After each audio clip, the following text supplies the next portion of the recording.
Lei 4.320, de 17 de março de 1964, parte 2, título 5 dos créditos adicionais. Artigo 40. São créditos adicionais as autorizações de despesas não computadas ou insuficientemente dotadas na Lei do Orçamento. Artigo 41. Os créditos adicionais classificam-se em: inciso 1, suplementares, os destinados a reforço de dotação orçamentária; inciso 2, especiais, os destinados a despesas para as quais não haja dotação orçamentária específica; inciso 3, extraordinários, os destinados a despesas urgentes e imprevistas em caso de guerra, comoção intestina ou calamidade pública. Artigo 42. Os créditos suplementares e especiais serão autorizados por lei e abertos por decreto executivo. Artigo 43. A abertura dos créditos suplementares e especiais depende da existência de recursos disponíveis para ocorrer a despesa e será precedida de exposição justificativa. Parágrafo 1º. Consideram-se recursos para o fim deste artigo, desde que não comprometidos, inciso 1, o superávit financeiro apurado em balanço patrimonial do exercício anterior; inciso 2, os provenientes de excesso de arrecadação; inciso 3, os resultantes de anulação parcial ou total de dotações orçamentárias ou de créditos adicionais autorizados em lei; inciso 4, o produto de operações de crédito autorizadas em forma que juridicamente possibilite ao Poder Executivo realizá-las. Parágrafo 2º. Entende-se por superávit financeiro a diferença positiva entre o ativo financeiro e o passivo financeiro, conjugando-se ainda os saldos dos créditos adicionais transferidos e as operações de crédito a eles vinculadas. Parágrafo 3º. Entende-se por excesso de arrecadação para os fins deste artigo o saldo positivo das diferenças acumuladas mês a mês entre a arrecadação prevista e a realizada, considerando-se ainda a tendência do exercício. Parágrafo 4º. Para o fim de apurar os recursos utilizáveis provenientes de excesso de arrecadação, deduzir-se-á a importância dos créditos extraordinários abertos no exercício. Artigo 44. Os créditos extraordinários serão abertos por decreto do Poder Executivo, que deles dará imediato conhecimento ao Poder Legislativo.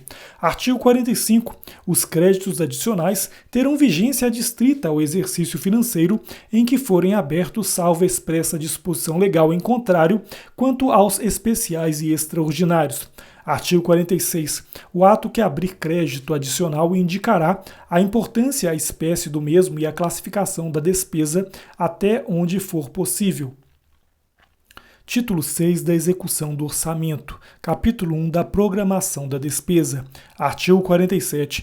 Imediatamente após a promulgação da Lei de Orçamento e com base nos limites nela fixados, o Poder Executivo aprovará um quadro de cotas trimestrais da despesa que cada unidade orçamentária fica autorizada a utilizar. Artigo 48. A fixação das cotas a que se refere o artigo anterior atenderá aos seguintes objetivos: a linha A. Assegurar às unidades orçamentárias em tempo útil a soma de recursos necessários e suficientes à melhor execução do seu programa anual de trabalho. Inciso 2. A linha B. Manter durante o exercício, na medida do possível, o equilíbrio entre a receita arrecadada e a despesa realizada, de modo a reduzir ao mínimo eventuais insuficiências de tesouraria. Artigo 49. A programação da despesa orçamentária, para efeito do disposto no artigo anterior, levará em conta os créditos adicionais e as operações extra-orçamentárias. Artigo 50. As cotas trimestrais poderão ser alteradas durante o exercício, observados o limite da dotação e o comportamento da execução orçamentária. Capítulo 2 da Receita. Artigo 51. Nenhum tributo será exigido ou aumentado sem que a lei o estabeleça. Nenhum será cobrado em cada exercício sem prévia autorização orçamentária, ressalvados a tarifa aduaneira e o imposto lançado por motivo de guerra. Artigo 52. Serão objeto de lançamento os impostos diretos e quaisquer outras rendas com vencimento determinado em lei, regulamento ou contrato. Artigo 53. O lançamento da receita é ato da repartição competente que verifica a procedência do crédito fiscal e a pessoa que lhe é devedora e inscreve o débito desta. Artigo 54. Não será admitida a compensação da obrigação de recolher rendas ou receitas com direito creditório contra a fazenda pública. Artigo 55. Os agentes da arrecadação devem fornecer recibos das importâncias que arrecadarem. Parágrafo 1º. Os recibos devem conter o nome da pessoa que paga a soma arrecadada, proveniência e classificação, bem como a data e assinatura do agente arrecadador. Parágrafo 2º. Os recibos serão fornecidos em uma única via. Artigo 56.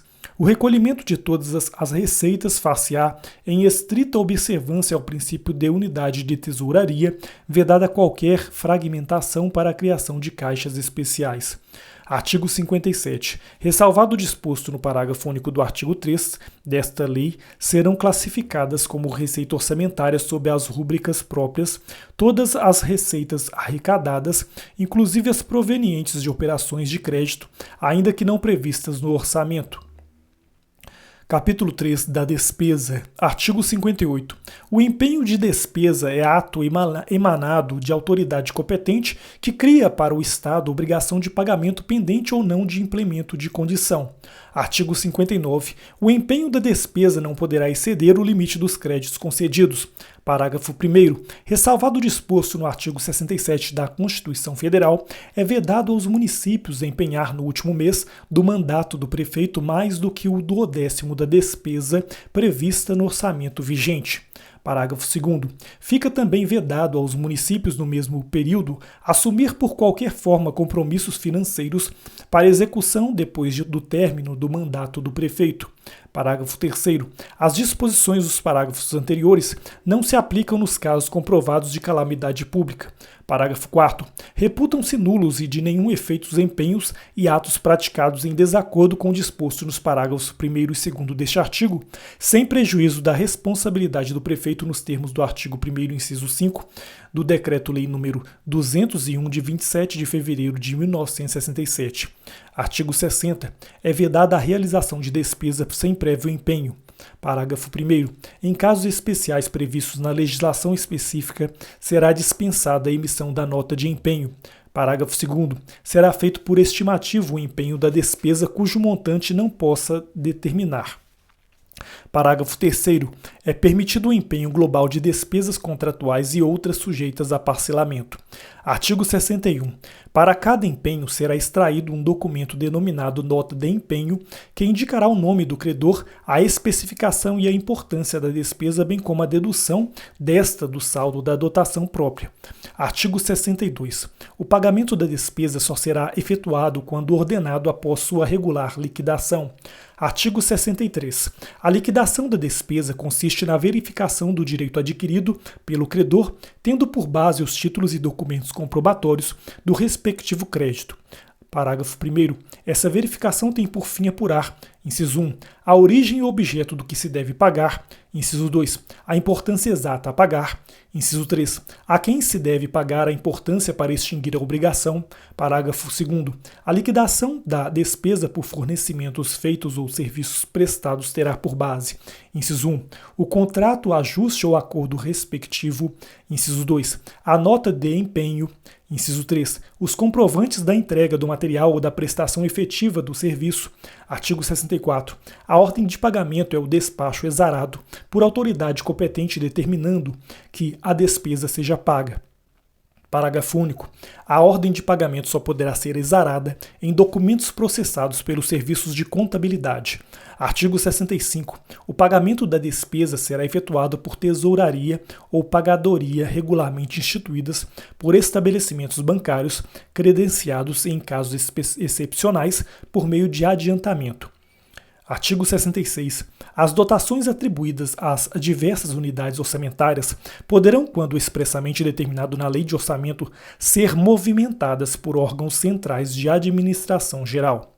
Parágrafo único. É permitida a redistribuição de parcelas das dotações de pessoal de uma para outra unidade orçamentária quando considerada indispensável a movimentação de pessoal dentro das tabelas ou quadros comuns às unidades interessadas a que se realize em obediência à legislação específica.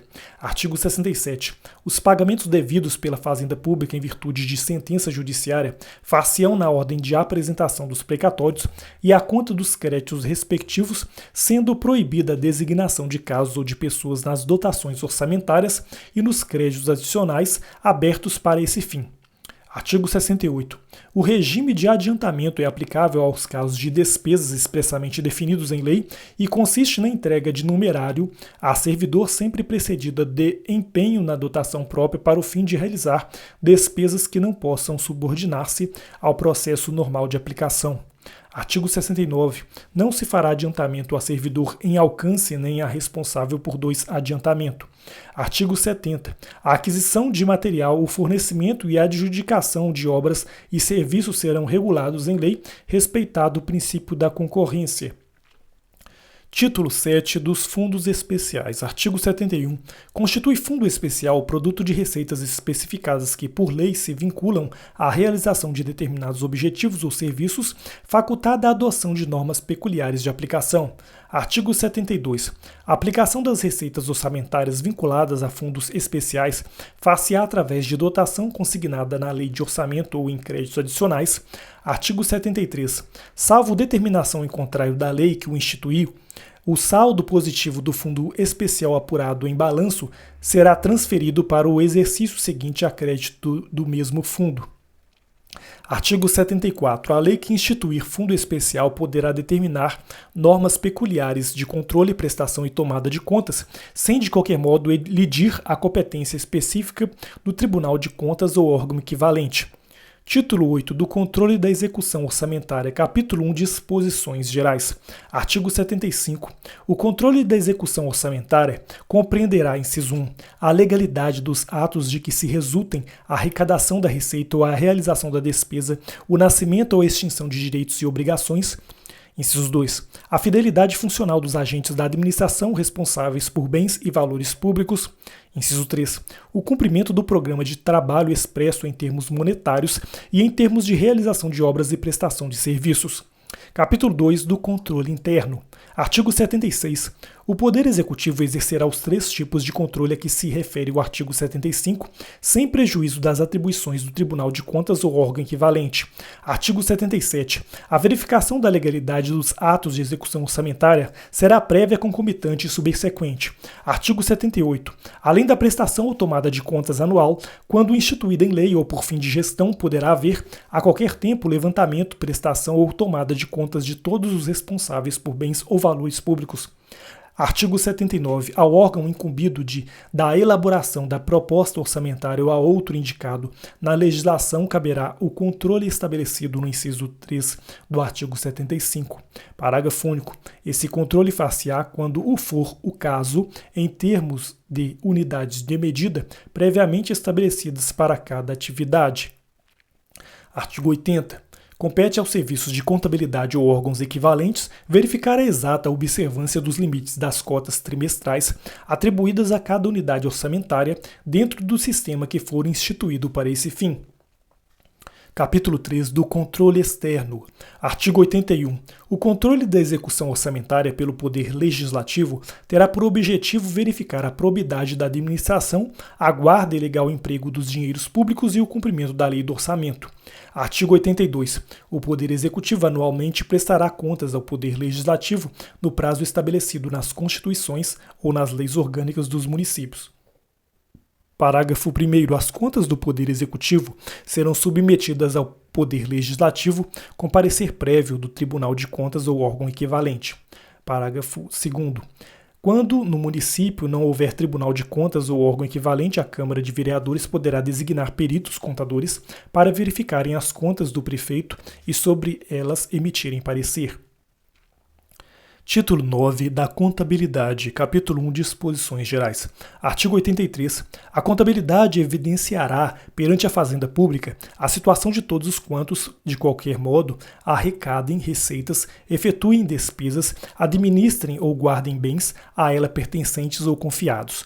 Artigo 84. Ressalvada a competência do Tribunal de Contas ou órgão equivalente, a tomada de contas dos agentes responsáveis por bens ou dinheiros públicos será realizada ou superintendida pelos serviços de contabilidade. Artigo 85. Os serviços de contabilidade serão organizados de forma a permitirem o acompanhamento da execução orçamentária, o conhecimento da composição patrimonial, a determinação dos custos dos serviços industriais, o levantamento dos balanços gerais, a análise e a interpretação dos resultados econômicos e financeiros. Artigo 86.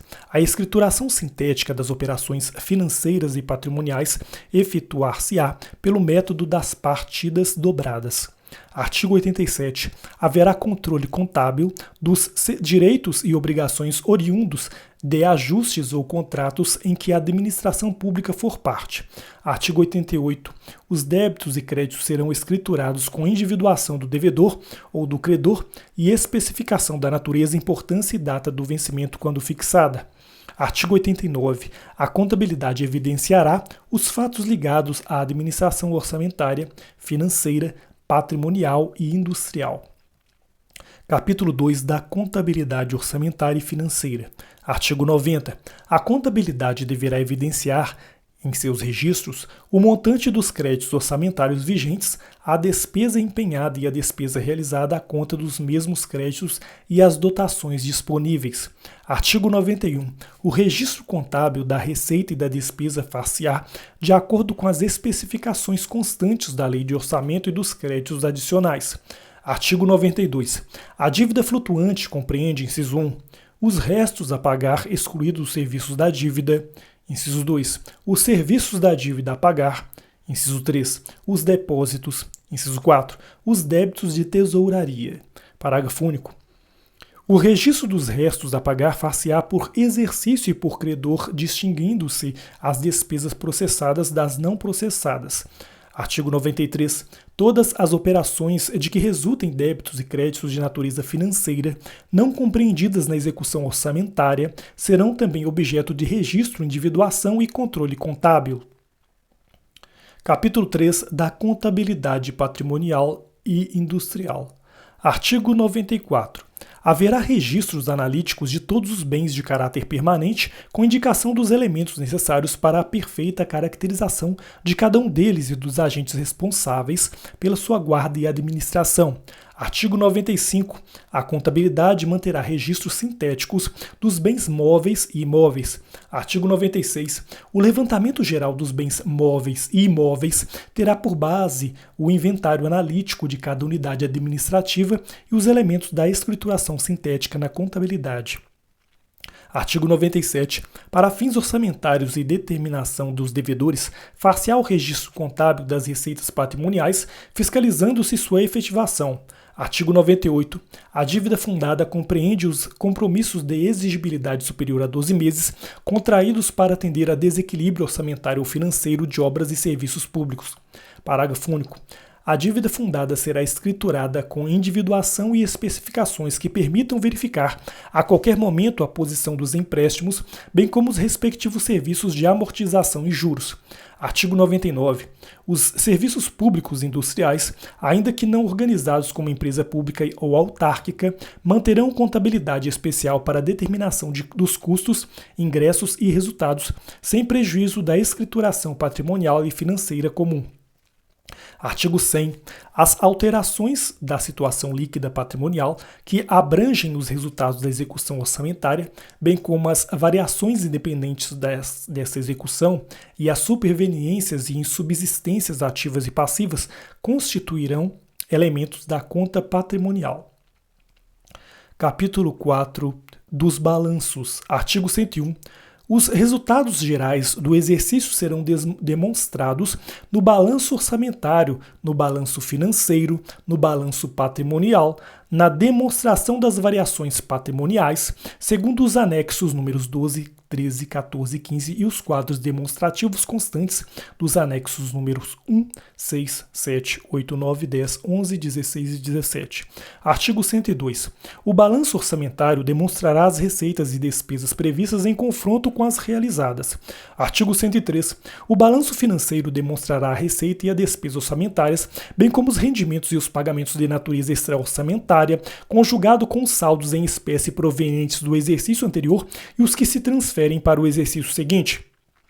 Parágrafo único. Os restos a pagar do exercício serão computados na receita extra-orçamentária para compensar sua inclusão na despesa orçamentária. Artigo 104. A demonstração das variações patrimoniais evidenciará as alterações verificadas no patrimônio resultantes ou independentes da execução orçamentária e indicará o resultado patrimonial do exercício.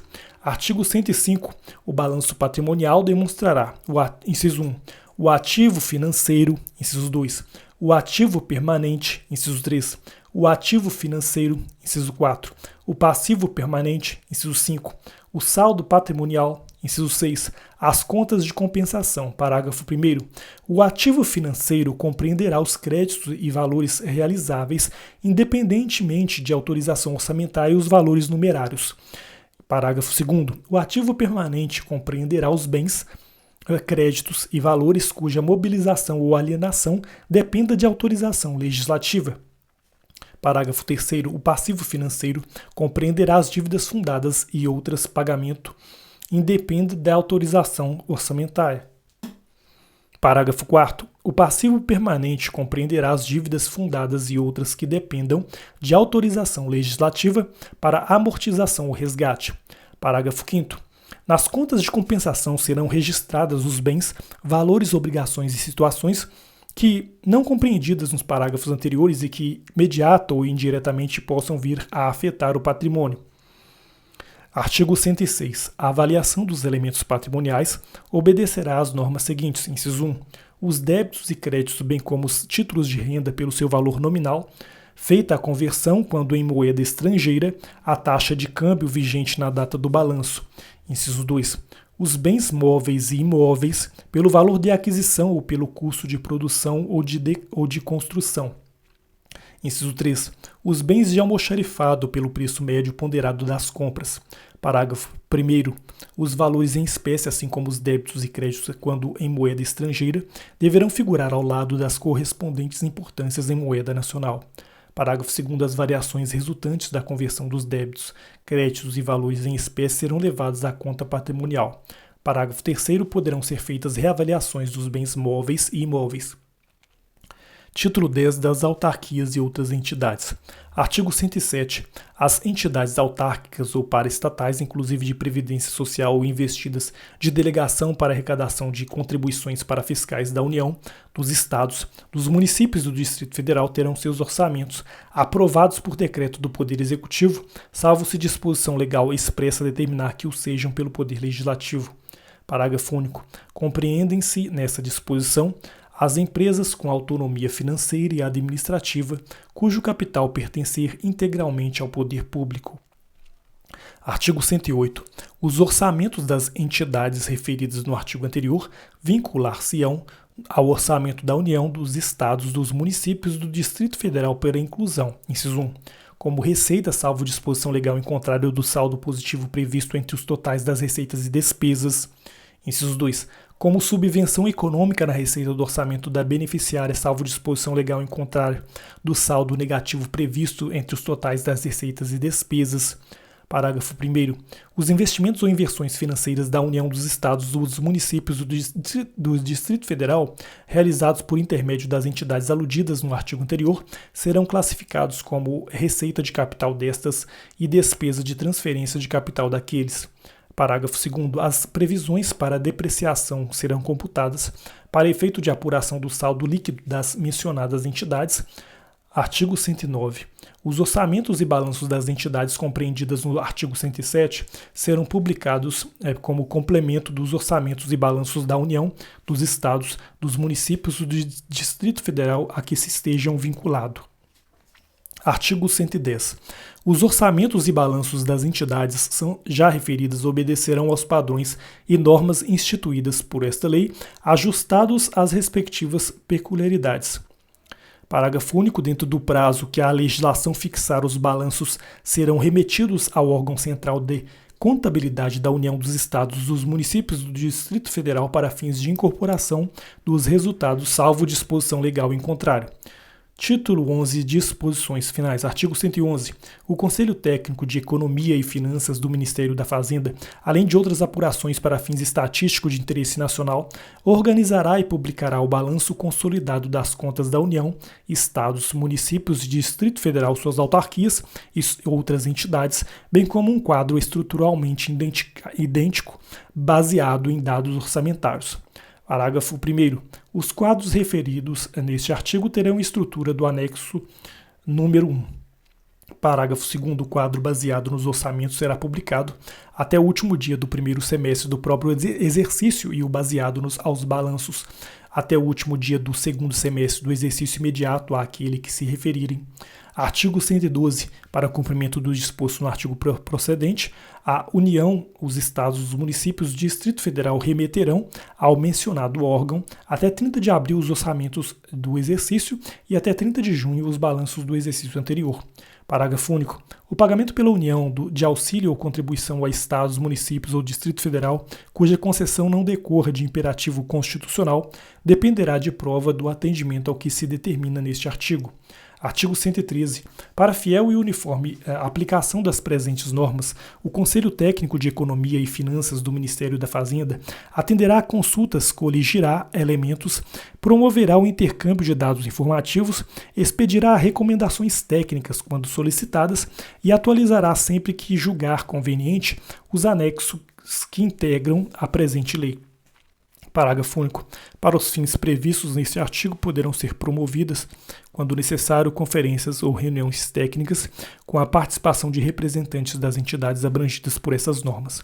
Artigo 114. Os efeitos desta lei são contados a partir do dia 1º de janeiro de 1964, para o fim da elaboração dos orçamentos e a partir do 1º de janeiro de 1965 para quanto às demais atividades estatuídas. Artigo 115. Revogam-se as disposições em contrário.